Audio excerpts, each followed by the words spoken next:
I feel like crap because of my bee sting. So wasp sting. It's notable, Jack, because the wasp doesn't die. It can sting you 20 times. Fantastic. I hate wasps. So anyway. Including white Anglo-Saxon Protestants. I can't stand them either. So I'm getting a lot of texts making jokes about me looking Asian, many of which I can't repeat. But I look like Mr. Miyagi or that sort of thing. Yeah.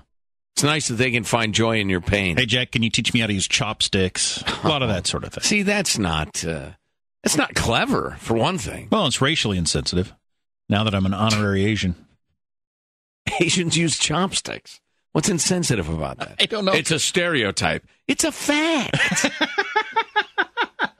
Come on now. Got this great email from Tara in Brentwood, California. Okay. She says, guys, I'm worn out from our government's misuse of the term ethnicity. On most forums, ethnicity refers to your ancestral country of origin. See, that's why I'm always confused by what any of this means. It confuses me. But Tara looked it up, said the primary definition of ethnic is, or an ethnic group, characteristics of a people sharing a common and distinctive culture, religion, language, etc. That's ethnicity. Your granny came from Mexico is not, classically speaking, an ethnicity at all. There's no way that a well-off woman living in Mexico City has the same ethnic experience as one of the millions of poverty-stricken moms in Mexican slums or the indigenous people, yet because they're both from Mexico, they have the same ethnicity? Yeah, right. Well, okay, so then American is an ethnic... is that word. American is that word, then. Yes. So if you're an ethnicity. You're full-on Mexican heritage. Right. All your grandparents, which you'd have 4 on each side? 2 on each side. 2 on each side. Great-grandparents, 4 on each side. All of them are from Mexico. Right. So go all the way down. So you tracing it back, straight on, everybody came from Mexico. Yeah. But your ethnicity is not Mexican, based on that definition. And you live in the United States now. It depends, I suppose, on your lifestyle and what you feel is important and how you live your life. Well, I guess, yeah. Because there are plenty of ethnic Mexicans in the United States, Jack. But plenty of absolutely Americans whose lineage happens to be from Mexico. Okay, I'm saying if you live in San Francisco, right. As I described, your 8 great-grandparents all came from Mexico, but you've been in this country for several generations now. You live in San Francisco, you're not Mexican right. by that definition. Well, right. Well, listen to this. On my court, there's a black mom, 2 white moms, and a Hispanic mom. We've all lived our entire lives in suburban America, as did our parents. We share the exact same ethnic experience. Their families' countries of origin had nothing to do with their ethnicity. My aunt was raised in a somewhat well-to-do fashion in Guatemala. My neighbor's grandmother was raised in the slums of Guatemala. What an insult to either to lump them in the same, quote, ethnic group. They would relate to each other about as well as a fish would do a bird.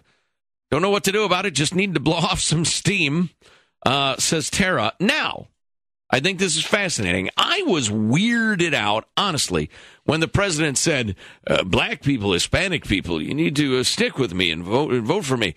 I thought that was just really distasteful and odd in America. Well, we got this big email from something called the California Immigrant Policy Center and California Pan-Ethnic Health Network that says, representatives from a statewide network of Californians aimed at protecting state health and human services for Latinos, Asians, African Americans, Native Americans, and the LGBTQ communities.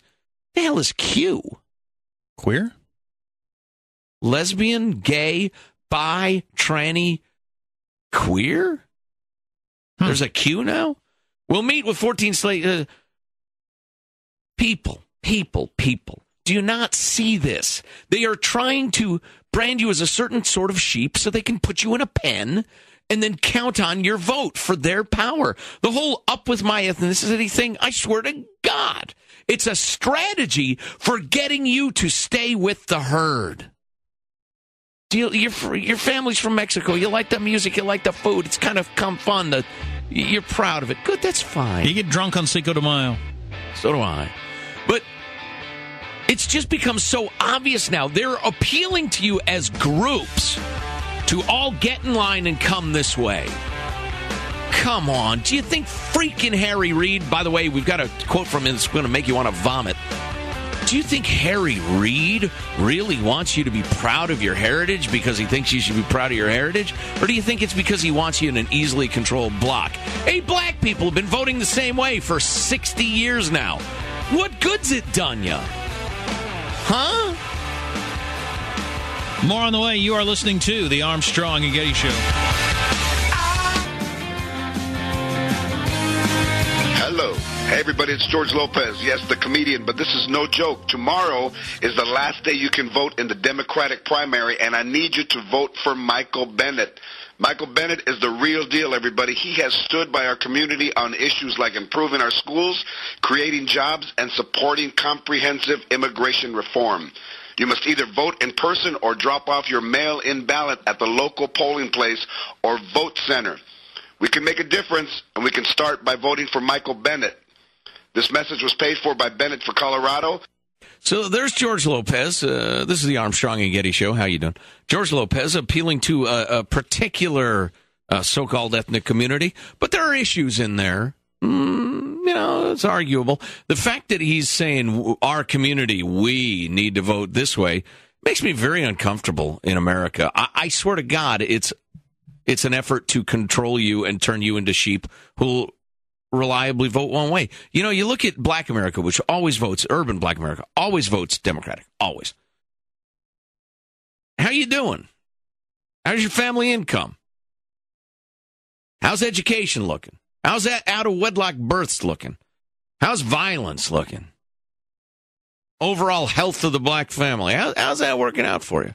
Always voting for the same party who offers you only handouts. You know what's interesting? I think it's suicide. You know what's interesting about the various political groups based on skin color, because it's based on skin color, right? Which is racist, of course, but that's what it is based on, because, well, we talked about that last segment. But that's okay. But then you hear the Tea Party attacked as and characterized as it's a white group and attacked for that, right, even though it's not. Mm-hmm. But even if it were, for the sake of the argument, right. So if a bunch of white people got together and said we need to stand up for our interests, that's the sort of thing that is attacked. Oh yeah, that is a bad idea. Oh, Olbermann would be frothing at So is that true? No matter what color would be in majority, if brown skin becomes a majority at some point, will you not be allowed to talk about our community at that point? That's something you can't do. As a white guy, you mean? No. Well, it's a brown. I see what you're saying. Yeah. Could Hispanics no longer say our community if they became the majority? They might become the majority in California. Meanwhile, you'll no longer be able to say our community if because white people can't say our community. Certainly not. Certainly not. Racist, supremacist. Meanwhile, the most powerful man in the Senate. I don't know how anyone of Hispanic heritage could be a Republican. Okay? Do I need to say more? That's interesting. Enjoy your pen, Hispanic voters. Enjoy. Soon, they're going to even more and more and more say, hey, we'll give you this. We'll give you this. We'll hand this to you. And you will be dependent on them. And you will need them more than they need you. And you will be their slave.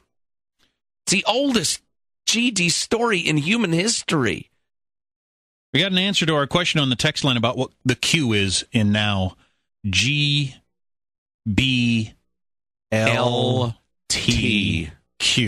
Yeah. So it's gay, bisexual, lesbian, transgender, questioning. The Q is questioning. Okay. So I guess that's the new thing. Questioning what? Your sexuality? Yeah. I question stuff all the time. Am I questioning? You question your sexuality? No, I question other things. No. Your sexuality. So you're not sure if you're gay or not? Yeah. And you deserve your rights as a person who's just not sure which way you want to swing. What rights would those be as opposed to the rest of us? I'm not exactly sure I understand what... I have a right to walk down the street and say, boy, she's hot, and so is he. And I don't know what to do about it.